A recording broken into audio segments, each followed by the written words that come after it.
That's right, Zoe. Rehearsing with my age.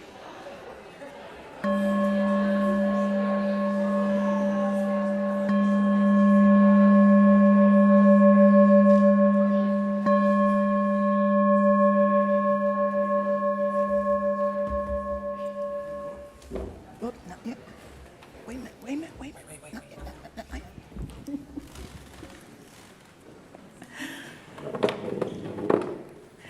Welcome to the River Road Unitarian Universalist Congregation. I am Reverend Connie Simon, and I will be your worship associate, mistress of ceremony, sermonator, and all the things today. If this is your first time here in person, we welcome you. We hope that you'll stop by the welcome table so that we can get to know you and get connected. For those watching on YouTube, please feel free to join in the chat with our online host.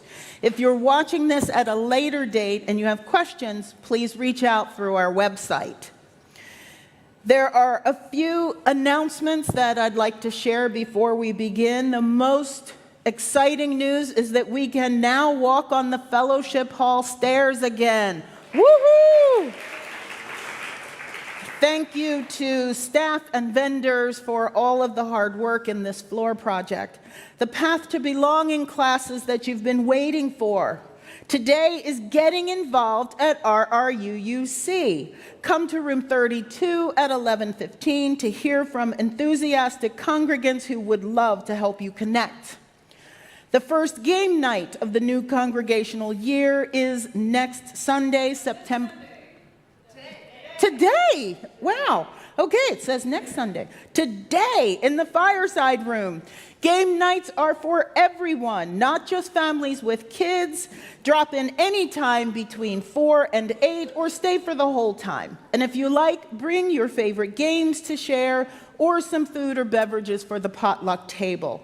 On this Sunday, we will also celebrate the fall equinox with a fire and s'mores on the fireside patio. Now, I have a little thing to say about volunteering. I have been meeting with different groups here in the congregation and learning about all of the things that you do.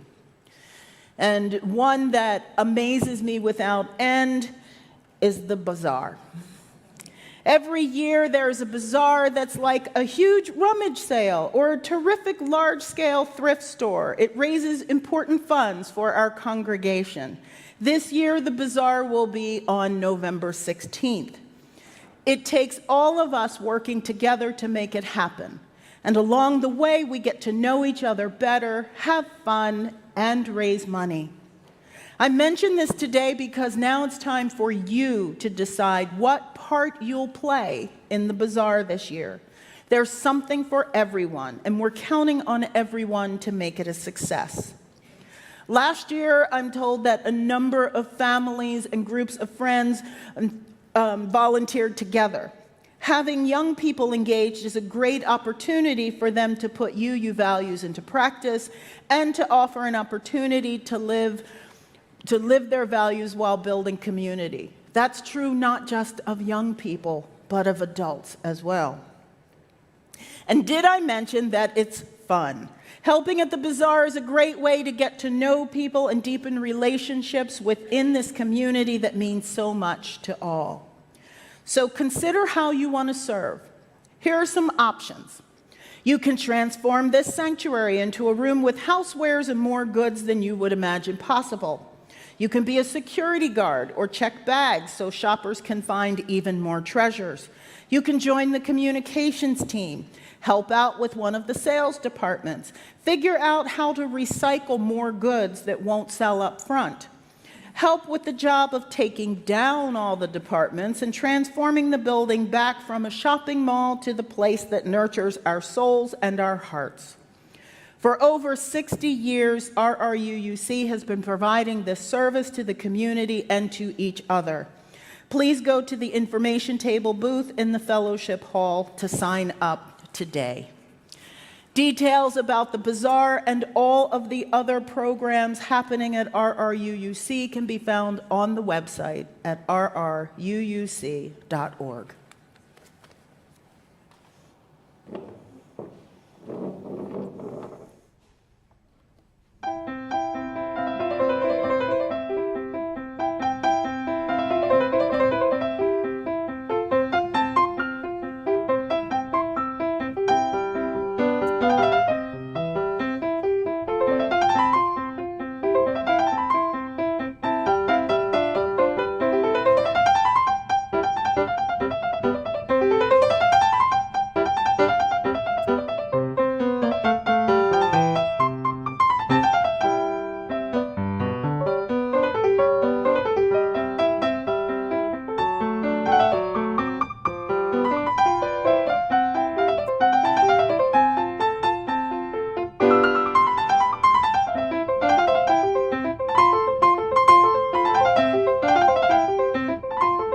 begin our time together by lighting our chalice, the chosen symbol of our faith, with these words by Maya Angelou.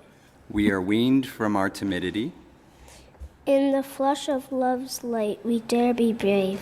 and suddenly we see that love costs all we are and will ever be. Yet it is only love which sets us free.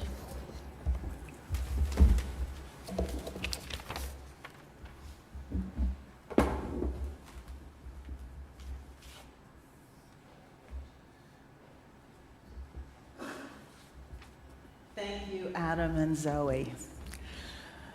Please rise now in body or spirit as you are willing and able, and let's sing. Love will guide us.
Today we have a friend with us.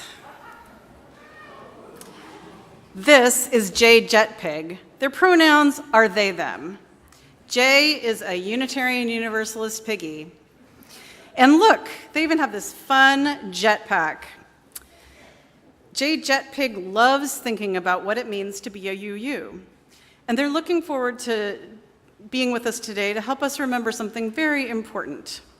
As UUs, we have been guided by our principles and sources to determine our identity and purpose. Those principles and sources remain important. But because UUism is a living tradition, we continue to grow and learn, and we do new things as we grow. One of these new things is a set of values powered by love. And this is where Jay Jetpig comes in. Their last name is actually a mnemonic. A mnemonic is a device that helps us remember something using the first letter of each word. You'll see what we mean in a moment. As I said, love powers and is at the center of each value. That means that in everything we do, we think about and practice the loving way to express those values. These values can be in any order, but we're sharing them in this certain order to help us remember them. All right, here we go. We have some volunteers who have specific letters, and as I call that letter, each volunteer can come forward and Laura will show you where to stand. All right, the first one is J. Who has J? J is for justice. This means we work for a better world for everyone, and we use our democratic process to make decisions that will guide us to a diverse, beloved community. All right, who has E? I'll let Jeff fix it there. E, awesome. E is for equity. Equity means we work together for a peaceful and fair world. Equity means we get to have it. We all get to have it. We all do. We all get equity. Is it going to work out? There we go. Okay. Who has T? Who has T? T is for transformation. Transformation means we keep growing and learning together and know that this will change us.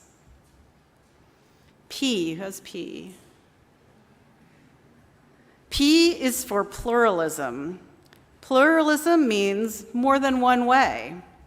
And we get to celebrate that. We have many sources that inspire us, and that we make room for different cultures, experiences, and beliefs.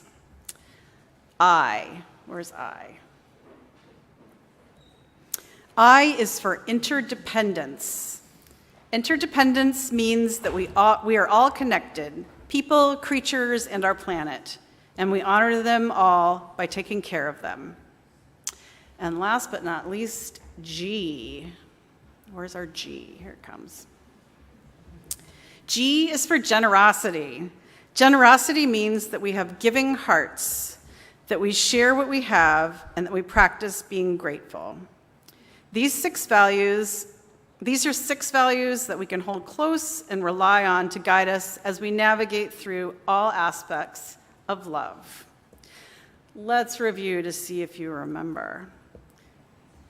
What does J stand for? Justice. And E? Equity. T? P? Pluralism. I? G? Generosity. Excellent. You guys were listening very, very well. And together they spell jet pig. Woo. And remember, these values are not just words.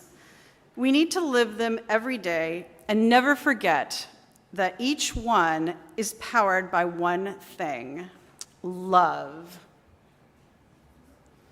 I'm going to hold up our hearts. We even have a heart t-shirt up here today. They didn't even plan it. It was just one of those awesome synchronicities. We're going to be talking about these values more and more in the coming months and even years. Jay Jetpeg will be around to help make it easier to remember it all. And now, children and youth and their teachers are dismissed to class. Middle school goes out the back door and upstairs. Elementary school out the back door and downstairs. Owl and high school across the bridge and down our new stairs. Yay! I'm going to leave Jetpeg right here.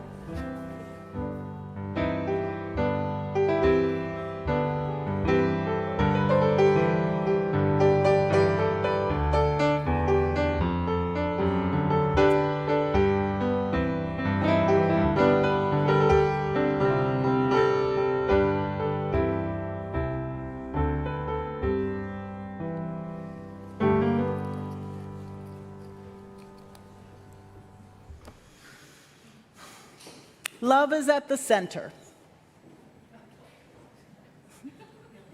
Love is all there is. Love is a pig. A flying pig. On days like this, it warms my heart to see our youth standing up here, knowing our values, sharing our values. It makes me smile. It makes me happy. It fills me with love. And this morning, I need that love. Because last night, in this country, we had yet another mass shooting. I remember when the first one happened during my ministry, and it was very difficult for me to talk about it from the pulpit. And then they kept happening over and over and over again. And it's not any easier to say that this time it was in Alabama. There were multiple shooters with assault rifles, and 4 people lost their lives, and many more were wounded, several critically. At times like this, we are called to wonder, where is love? Has love forgotten us? Are some people so unfamiliar with love, so hurting themselves that they take it out on other innocent lives? I don't know the answers. I keep trying to figure it out. Every time there's another shooting, every time I see another act of hate or intolerance, I ask myself, what is happening here? And it would be easy to get lost in that, especially with all the other things we carry. Our fears for our planet, caring for our own families, for ourselves, for those without enough to eat, for those who are living in zones of war. There's so much to think about. And yet, somehow, my faith tells me there is still love. There must still be love.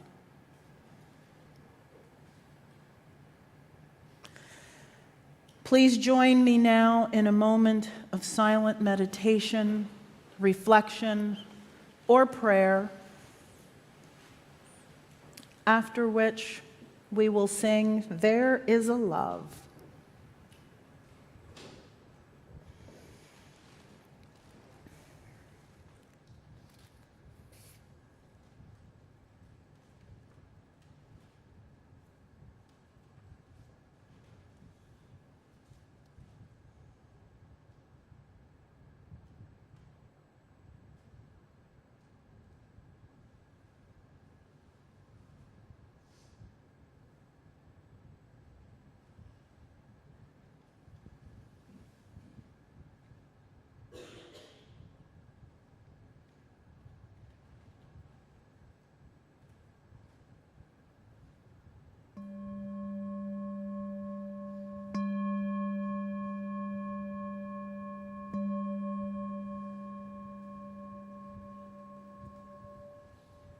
This is a song that some of you may not be familiar with.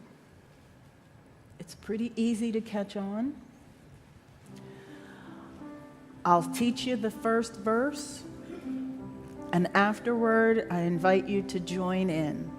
The choir members know the words, so you can listen to them. There is a love holding me. There is a love holding all that I love. There is a love holding all. I rest in this love. Join me. There is a love holding me. There is a love holding all that we love. There is a love holding us. We rest in this love. Let's sing that one more time. There is a love holding me. There is a love holding all that we love. There is a love holding us. We rest in this love.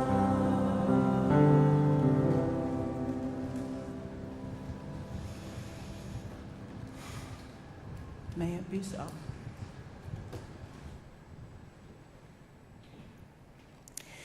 In support of our congregation and our community beyond these walls, the morning offering will be gratefully received. We do so mindful of the fact that we draw water from wells we did not dig and pick fruits from trees we did not plant. And this is as it should be, so long as we dig and plant for those who come after. If this is your first time visiting, please feel free to let the plate pass you by. Your presence is your gift to us. To learn more about why we give of our financial treasures, you can check out our website. There you'll find information on our vibrant programs and all the ways to connect to the mission and vision of this community. You can also give right there on the main page by clicking the blue Give Online button. You can also text to give. The number is 73256. Just be sure to add RRUUC and the amount you'd like to give. I thank you for sharing your time, your talents, and your treasures. One of the organizations that we support is our college scholarship program. And last night, I had the pleasure of attending the concert. It was a fundraiser for that, and I almost got to meet Kenneth Ward. Almost. I was there last night, but he wasn't. Because he was out doing the work, because he was out meeting with a student who needed some assistance. So it's okay that we didn't meet last night. I am glad that we got the opportunity to meet this morning, and I invite you forward to share more of the amazing work that you are doing. Kenneth Ward.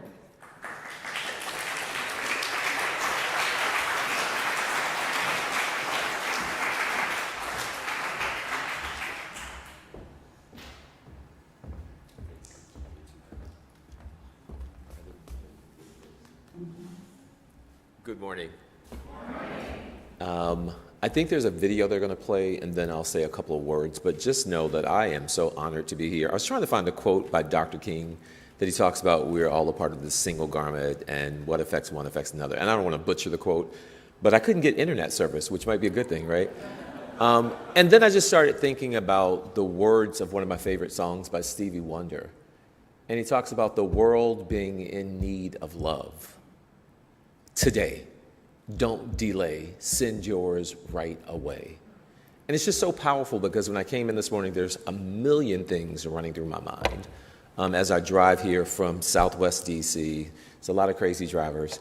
But I just walk into a space filled with love. And I think if we can do just more loving, we can change so many of the challenges that we're facing right now as a people.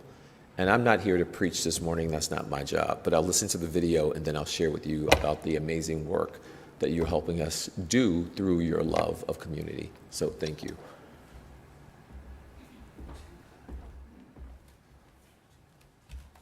All right. Well, you know, there's a program that directly targets youth in the district, and it's missing a critical component right now, mentors. College Bound is the name of the program, and it needs dozens of mentors. The program's tagline, it's a small-time commitment that really can make a huge difference. But the College Bound program is falling short of mentors. At last check, they really needed 45 people to step up to meet one-on-one with young people who really are looking for someone to look up to. Kenneth Ward is the executive director of the program that matches college-educated mentors with public school students.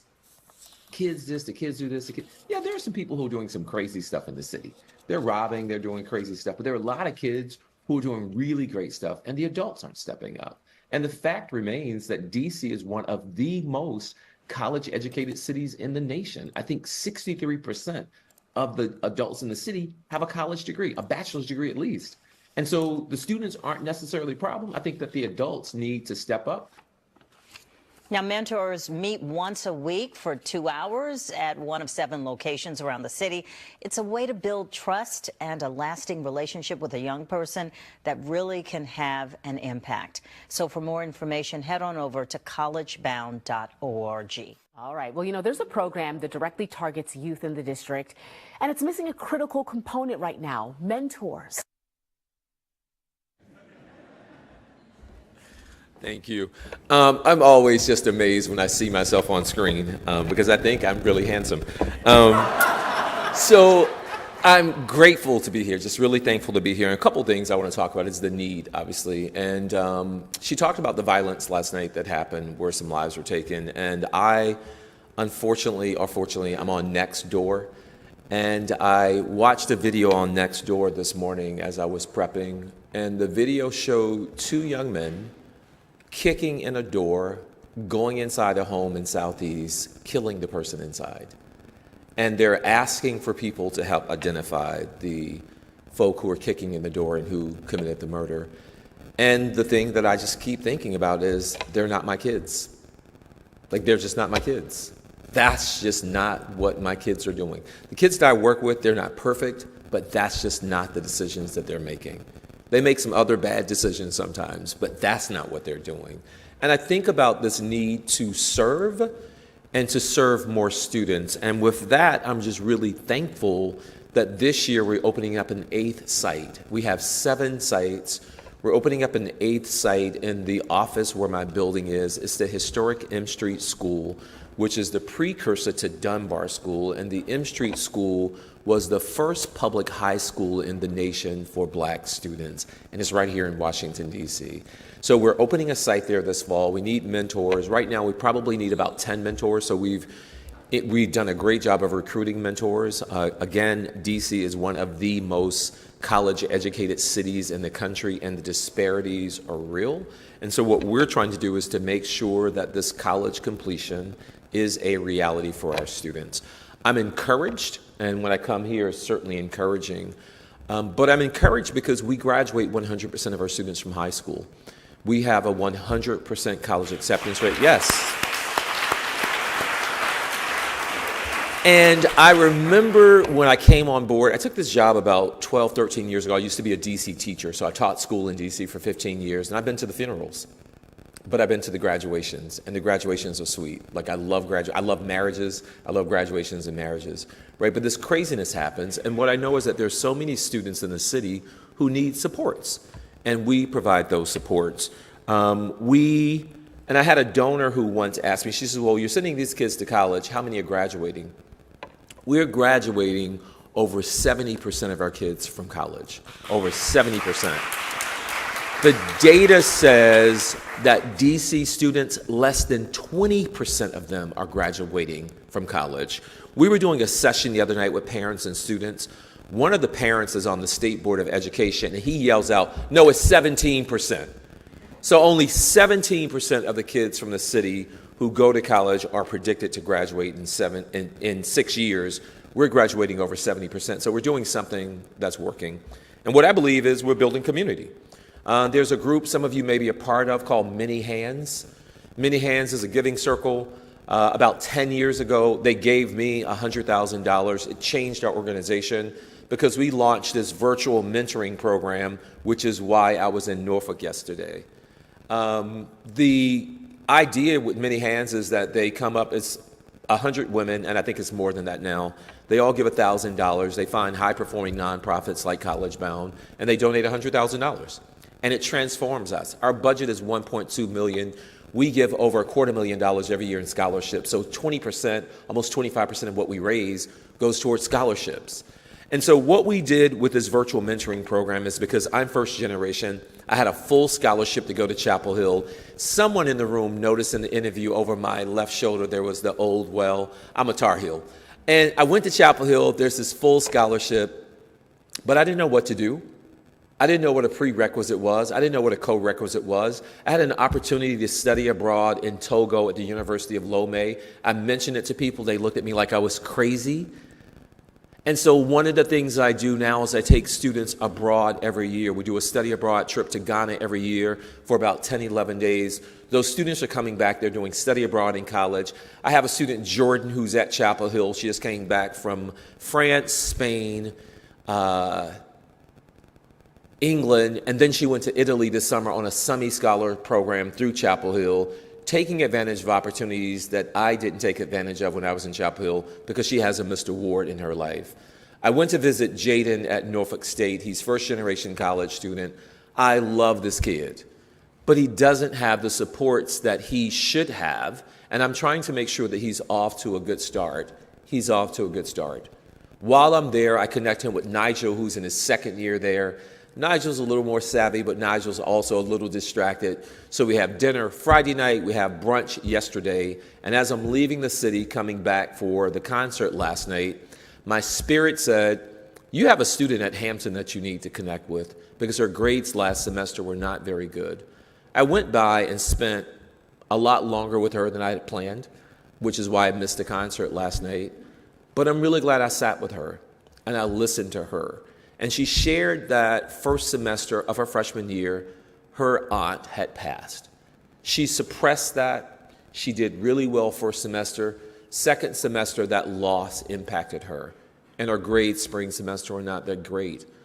But listening to her was a reminder of the importance of this work, the importance of listening, the importance of loving, the importance of forming communities that support students who need it, who will change the trajectory of this country.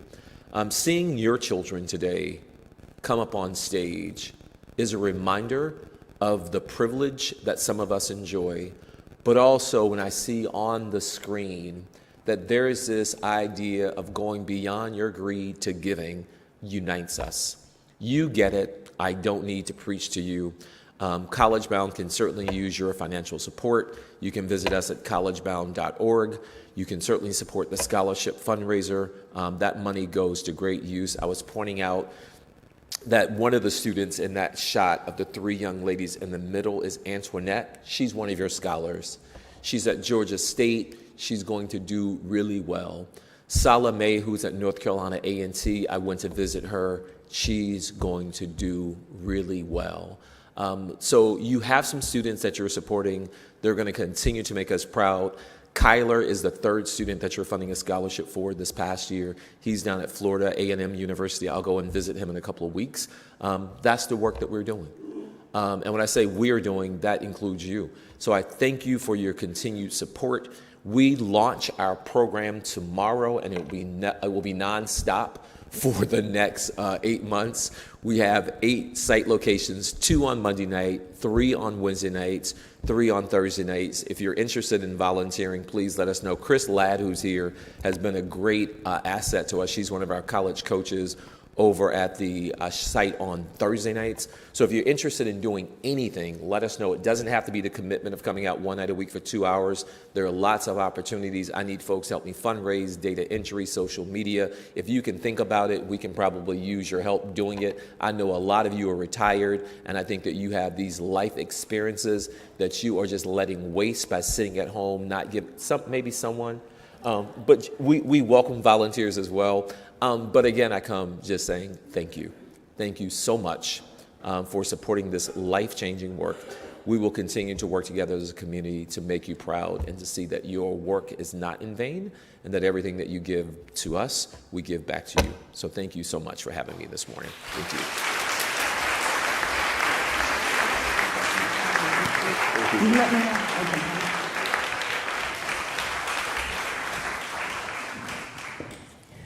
Our reading this morning is from Emergent Strategies by Adrienne Marie Brown. One thing I have observed: when we are engaged in acts of love, we humans are at our best and most resilient. The love in romance that makes us want to be better people, the love of children that makes us change our whole lives to meet their needs, the love of family that makes us drop everything to take care of them, the love of community that makes us work tirelessly with broken hearts. Perhaps humans' core function is love, love that leads us to observe in a much deeper way than any other emotion. I think of how delightful it is to see something new in my lovers' faces, something they may only know from inside as a feeling.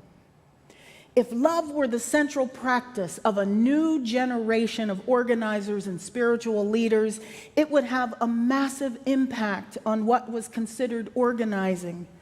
If the goal was to increase the love rather than winning or dominating a constant opponent, I think we could actually imagine liberation from constant oppression.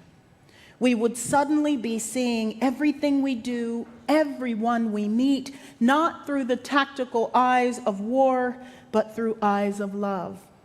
We would see that there's no such thing as a blank canvas, an empty land, or a new idea. But everywhere there is complex, ancient, fertile ground full of potential. We would organize with the perspective that there is wisdom and experience and amazing story in the communities we love. And instead of starting up new ideas and organizations all the time, we would want to listen, support, collaborate, merge, and grow through fusion, not competition.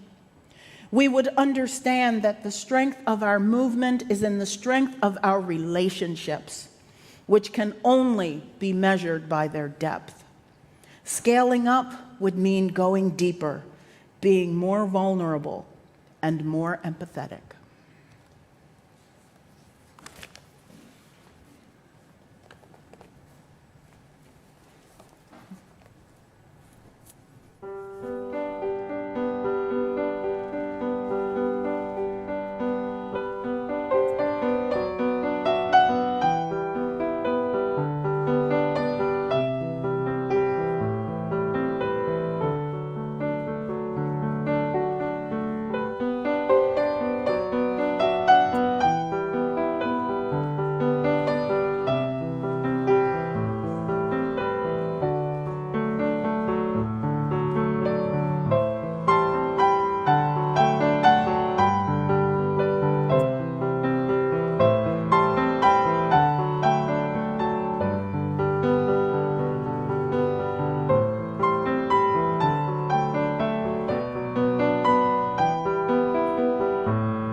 I have for you this morning a message in two parts, with music in the middle.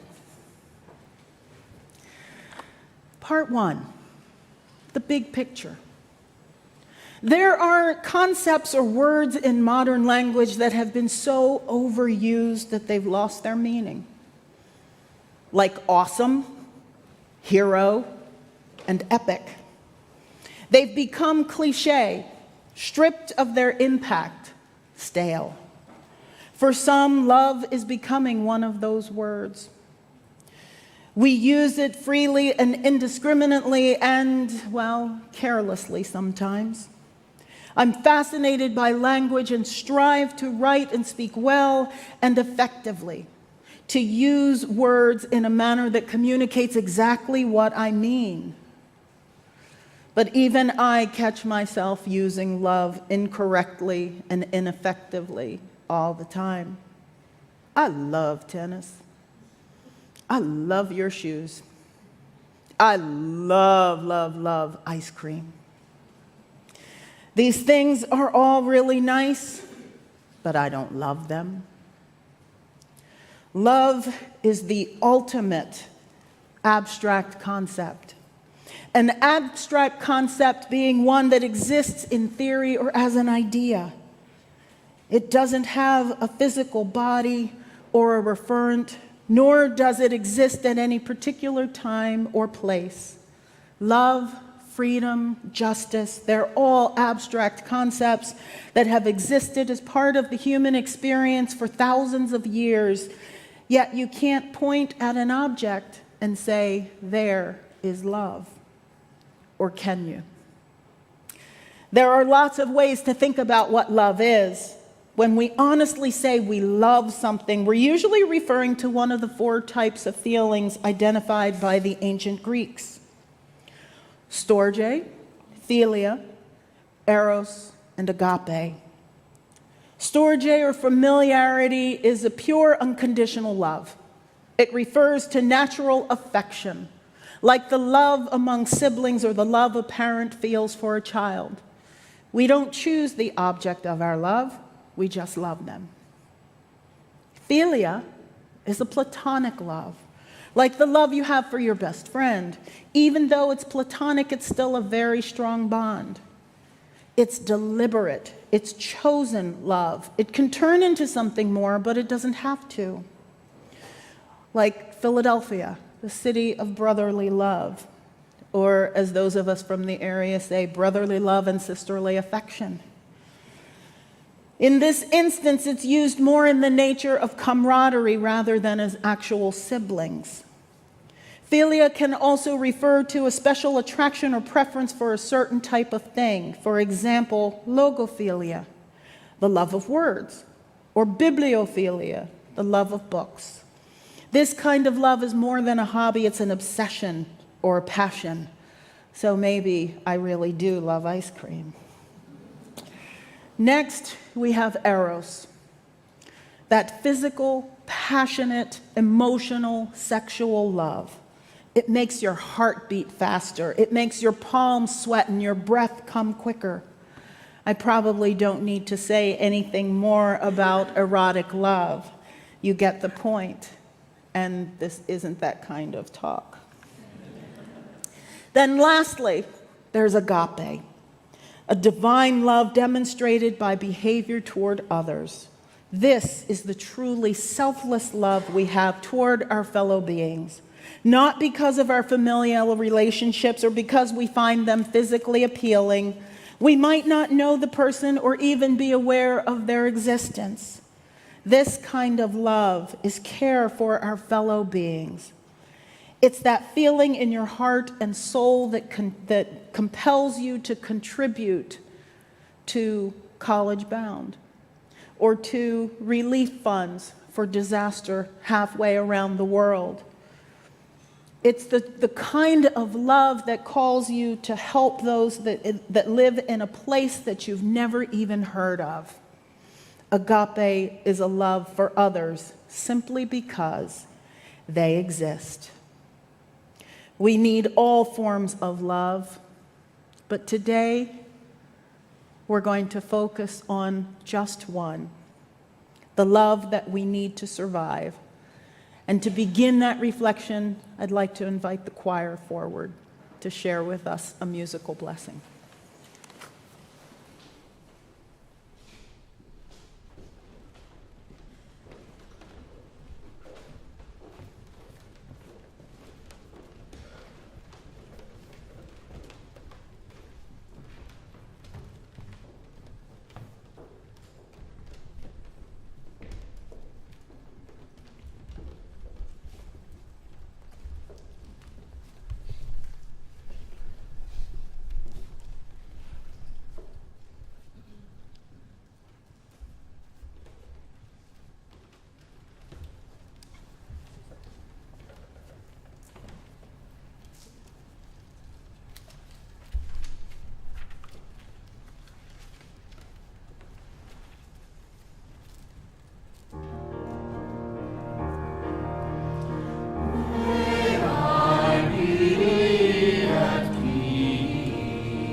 we chose that piece of music specifically for today because it embodies the love and the sense of feeling and peace that we're talking about.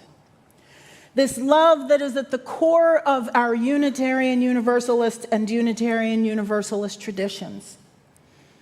In her essay, Unitarian Universalism, One Holy Love for All, Connie Goodbread writes, our Universalist ancestors believed that God is love. They believed that God was too good and loving to damn his children.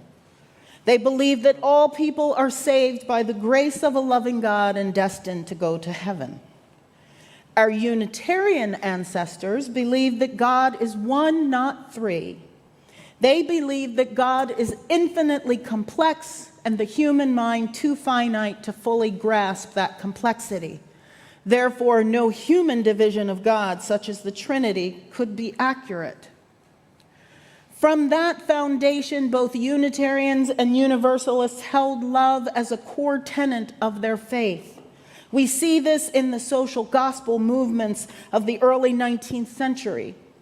Through our work in suffrage, labor reform, education, training, and other social programs, we lived lives of love to God and love to man, and committed ourselves to that which would improve the circumstances of all and make the world a better place for all beings. When Unitarians and Universalists came together later in the 20th century, only 60 years ago, a little more than 60 years ago, they had to figure out how to jointly express these values in ways that were comfortable to both sides, but still told their truths. Professor Dan McCannon explains it this way. When Universalists talked about love, they meant God's love for humanity, or in more inclusive language, cosmic love as one of the building blocks of reality. When Unitarians talked about love, they referred to the human duty to express love to God, to other people, and to the world. And when Unitarians and Universalists came together, they kept only the Unitarian version of love in Article 2 of their bylaws. Specifically, they declared that one of their six principles, and there were only 6 then, was to cherish and spread the universal truths taught by the great prophets and teachers of humanity in every age and tradition, immemorially summarized in the Judeo-Christian tradition heritage as love to God and love to man. Well, as a living tradition, that means that revelation is not sealed for us. So those 6 principles didn't exactly stay that way. As is required by our bylaws, we revisit them regularly, just to see if they still fit. So in 1985, we revisited Article 2. And in doing so, McCannon writes again, that Unitarian Universalists still retain the social gospel view of love, but one big change is that they removed all references to our Christian roots from the principles and instead added a list of sources. As a result, the word love didn't appear at all in the 7 principles of Unitarian Universalism, but it was in 2 of the sources. Source 4 gives a slightly more universalist tilt to the original language. Instead of love to God and love to man, it says Jewish and Christian teachings which call us to respond to God's love by loving our neighbors as ourselves. You see, love has always been here, hasn't it, in our faith? And I know that the mere mention of Article 2 causes some people to bristle. I appreciate that. And it was adopted, and it is Article 2 of our bylaws. And what was written is that love is the power that holds us together and is at the center of our shared values. We are accountable to one another for doing the work of living our shared values through the spiritual discipline of love. That's the language, but what's it mean? What do we do with it? How do we live into our values? How do we get there? We get there by making the conscious choice to love, by choosing love, to be grounded in love, and to stand or side with love. We can begin to overcome the problems of our society and heal the world. Dr. Martin Luther King Jr. once described to an audience his concerns about the state of the world and injustice and our inability to get along with one another. He said he'd seen too much hate on the faces of too many in the South to want to hate, because hate is too great a burden to bear. For that reason, he decided to stick with love, because love is ultimately the only answer to mankind's problems. Choosing love by itself isn't enough. We have to be committed to the power and ability of love to heal our world. We must use love.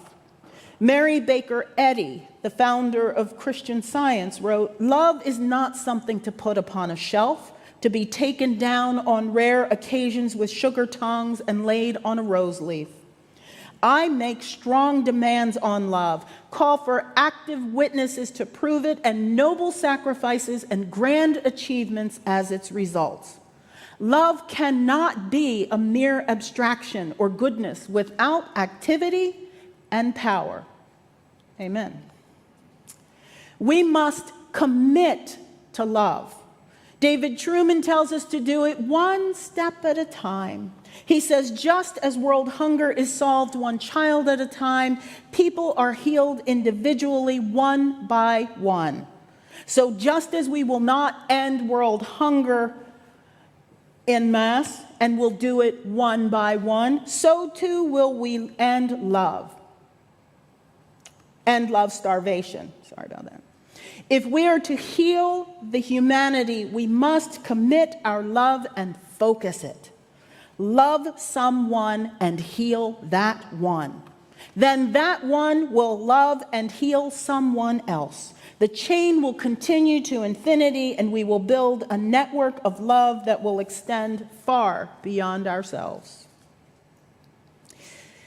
LGBTQ advocate Andrew Marin recalled a character from a TV show who, when talking about love, said, "You know someone's commitment is real when they charge in when everyone else is running out." Who and what are you charging in toward? That question stuck with me. I think about it all the time. Because we must live in love. It's not enough to just say you love. Anybody can read the words. You have to really live in love. To love means to open your heart to the world, to those who are hurting and to those who need healing. To truly live in love means to love everyone, not just the people you agree with. The first time I spoke at any UU church was 2009, and it was on the topic of how do you love someone who is unlovable? This was a situation where the minister was going to preach on that, and he wanted a lay person to do the call to worship, and he asked me to answer the question. I surprised him with my answer. I said, "You just do." He thought, and took the position in his sermon, that it's okay not to love everyone. My view was based in the story of the person who had killed my oldest brother. He was killed by a drunk driver who'd had 32 arrests in Pennsylvania, Delaware, and Maryland. I could have hated that man, but I chose to love him instead. He is sick. My hating him isn't going to bring Doug back. My hating him isn't going to change that man at all.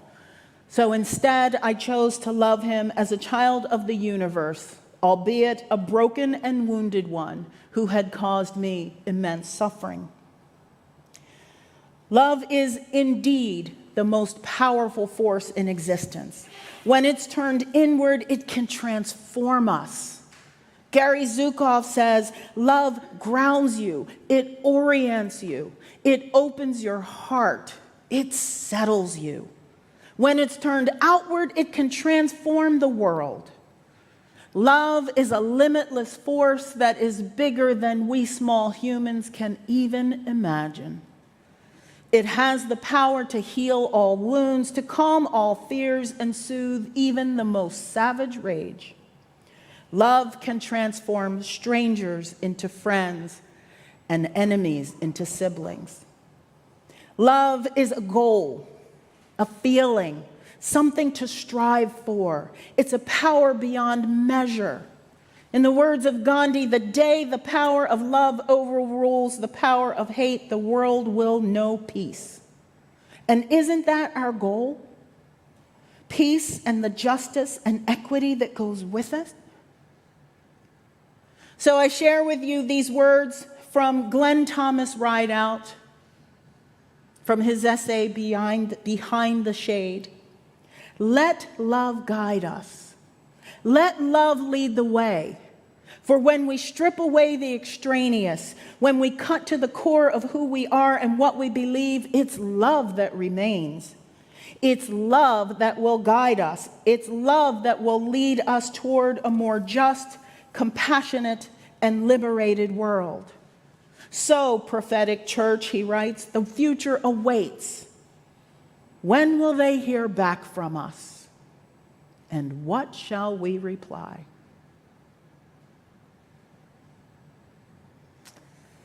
That is the question for us to contemplate. What shall we reply? Kenneth named it with Stevie Wonder and Love's in Need of Love Today. We all as individuals are in need of love today. Our children, our youth, our college-bound teens are in need of love today. Our politicians, all are in need of love today. How will we respond? My hope is that we will respond by answering that call. And we're going to do that right now by singing. So there is a song in our hymnals that's called Standing on the Side of Love. You may be familiar with it. It became the title of our social justice movements.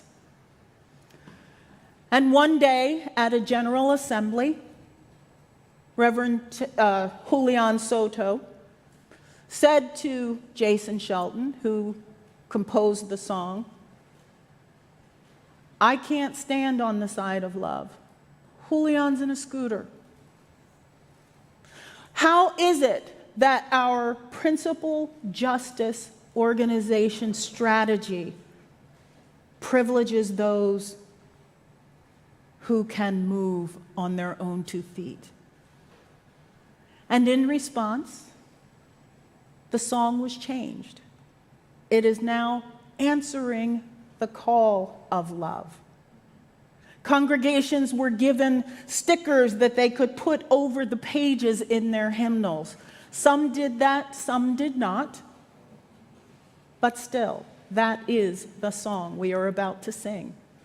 So I invite you now to rise in body or spirit. The choir is going to come up because I hear this is one of those songs you're not that familiar with.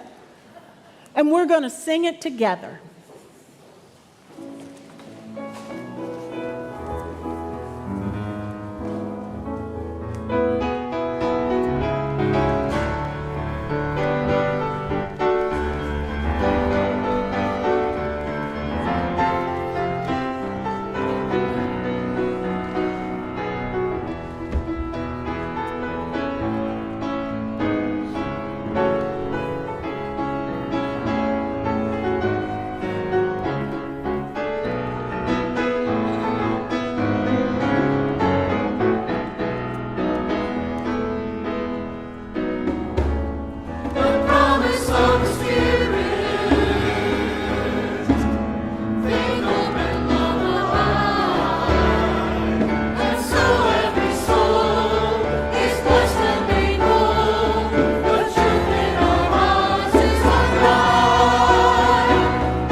the call of love, all of us, whatever your theology, whatever your beliefs, by being a part of this covenantal community, you understand the importance of love, the importance of working together for the better of all. And these are those times when we need love more than ever. We need our values more than ever. Okay, Jet Pig, what are they? J. Justice. E. Equity. T. P. I. G. Okay, with what at the center? Love. All right. Our Unitarian Universalist principles and values call us to live our values aloud, not alone, and encourages us to be open-minded, open-hearted spiritual communities, helping people lead lives of justice, love, learning, and hope. Here are some ways that you can live your values this week. Now's the perfect time to engage in the Lead at RRUUC Leadership Development Program. It's so much more than a typical program. We'll be delving into interpersonal, spiritual, and faith connections. You'll be paired with someone to serve as your accountability and thought partner throughout the process. Sessions are on Saturday mornings once a month beginning October 5th. See Beth Ericura for more information or to sign up. Another way to live your UU values is by sharing them with the children and youth of the congregation. We still have 6 openings in the elementary and middle school classes. If you're interested in this rewarding opportunity, contact Beth or Laura. And of course, next week, right here, Climate Justice Revival, Saturday the 28th and Sunday the 29th.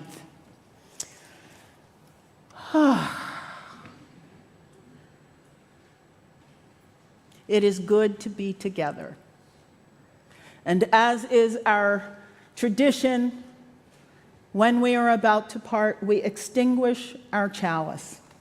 And we do this by reciting together the words of Elizabeth Sell Jones. Together we say, we extinguish this flame, but not the light of truth, the warmth of community, or the fire of commitment. These we carry in our hearts until we are together again. My friends, even when our hearts are broken by our own failure or the failures of others cutting into our lives, even when we've done all we can and life is still broken, there is a universal love that has never broken faith with us and never will. Rebecca Ann Parker.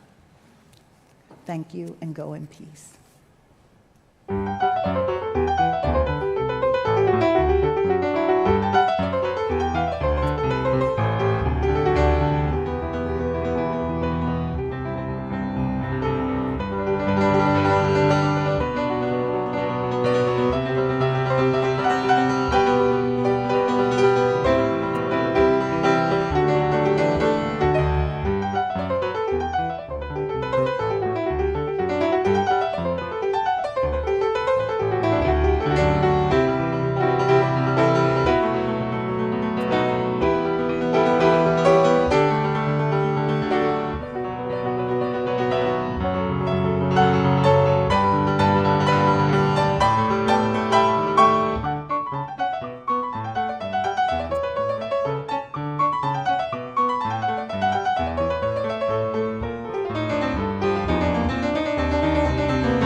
Thank you.